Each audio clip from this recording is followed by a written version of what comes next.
రాబోయే 3 రోజుల్లో మనం చాలా ప్రదేశాలు తిరగబోతున్నాం. ఈ రోజు అయితే హైదరాబాద్ నుంచి నెల్లూరు వెళ్తున్నాం. నెల్లూరులో ఈవెంట్ అయిపోగానే నైట్ కు తిరుపతి వెళ్ళినాం. Then Tirupati to Hampi. Early morning Hampi reach అయినాం. నిద్ర నా కళలో నాట్యం చేస్తుంది. బేసిక్ గా ఇక్కడ మనం pool party and mehndi event host చేయడానికి వచ్చినాం. రిసార్ట్ మంచిగా కృష్ణదేవరాయల కింగ్డమ్ థీమ్ లో ఉంది. ఈ డ్రెస్ నేను హౌస్ ఆఫ్ సియా పేజ్ నుంచి తీసుకున్నా. ఇలా ఒక్కసారి వేసుకున్నాక టాప్ వేరే దాని మీదకి పేర్ చేసుకోవచ్చు, బాటమ్ వేరే దాని మీదకి పేర్ చేసుకోవచ్చు. 2 కొత్త డ్రెస్లు అవుతాయి. ఈవెంట్ మంచిగా అయింది. గెస్ట్ ఎంత ఎంజాయ్ చేస్తారో అంతకు డబల్ ఎంజాయ్ చేస్తాను నేనైతే. దెన్ రూమ్ కి వెళ్ళిపోయి ఓ గంట కునికేసి ఈవినింగ్ మెహందీ ఈవెంట్ కి రెడీ అయిపోయినా.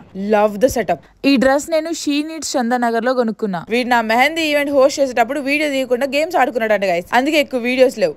ఎనీవే ఎలాగో ఇంత దూరం వచ్చినాం కదా అని హంపీలో అలా ఒక రోజు తిరిగినాం. మీకు హిస్టరీ ఆర్కిటెక్చర్స్ గురించి అంతగా ఇంట్రెస్ట్ లేకుంటే the best time to visit Hampi is never. అక్కడ ఎండకి మనకి నెక్స్ట్ డేనే సన్ స్ట్రోక్, ఫీవర్, కోల్డ్ అన్ని కట్టకట్టుకుని వచ్చేసినాయి అనమాట. తొందరలో యూట్యూబ్ లో హంపీ మెయిన్ బ్లాగ్ కూడా పోస్ట్ చేస్తా.